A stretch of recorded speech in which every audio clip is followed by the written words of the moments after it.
Adono yishmor tzeitzro v'yecho me'ato v'yad oilo. Mes chers amis, un peu de tzedaka, et nous allons mériter toutes les bénédictions que la tzedaka nous amène. Et bien sûr, la grande tzedaka, la tzedaka divine, Mashiach et la rédemption.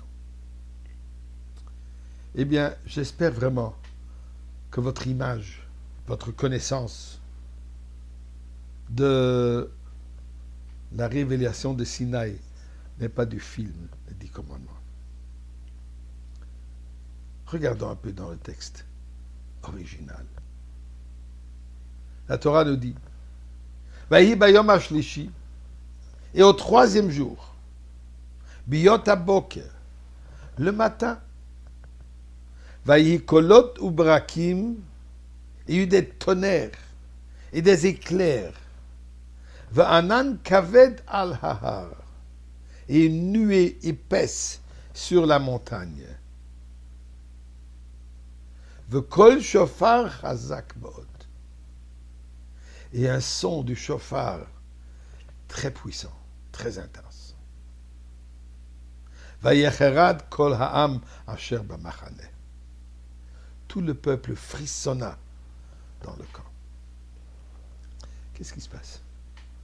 C'est quoi cette situation dramatique? Des sons, toutes sortes de différentes lumières, des éclats de lumière, des éclats d'étincelles, des éclats d'éclairs. Pourquoi faire? Alors il y a certains commentaires qui expliquent, c'est tout simplement, comme il dit au fin du pasouk, Vayecherat kolom asher b'machane. Et le peuple frissonna, c'est-à-dire pour se préparer pour cet événement extraordinaire.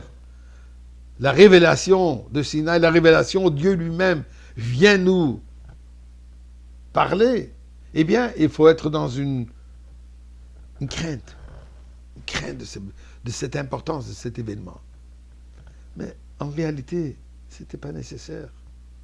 Juste savoir et entendre la voix de Dieu déjà a créé une crainte extraordinaire. Il n'y avait pas de besoin d'avoir des effets secondaires pour nous amener à cette réalisation de ce moment si important. Et voici ce que le rabbi nous explique. Le moment de la révélation où Dieu se dévoile au mont Sinaï et Dieu nous accorde la parole. Ce n'était pas juste un enseignement de quelques mitzvot. Il y a une transformation radicale de l'existence du monde.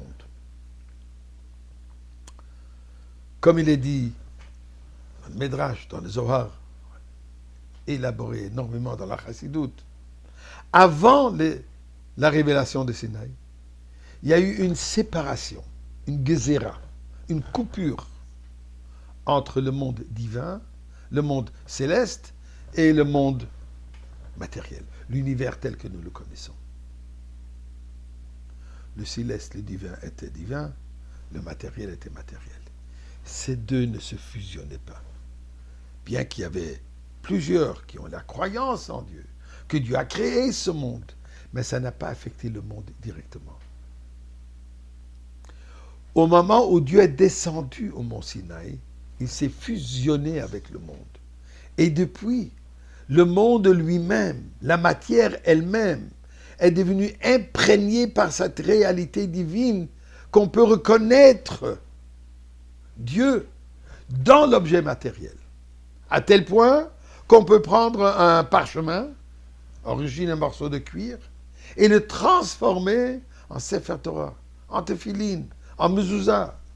On prend une bougie et elle est transformée en une bougie de Shabbat. Et ainsi de suite.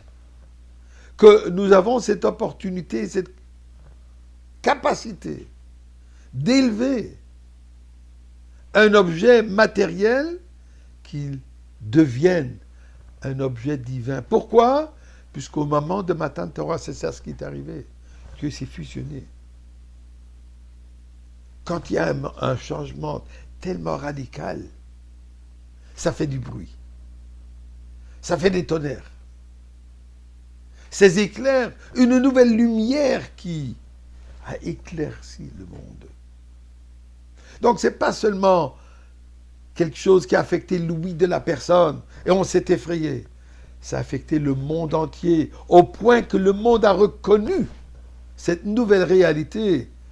Donc l'éclat des sons, donc l'éclat de ces lumières. Cette perfection de ce moment sera avec la venue de Mashiach dans le Beth Amikdash, où là, le monde entier aura atteint sa perfection spirituelle avec la Goula de Mashiach. Et espérons que ça soit aujourd'hui même.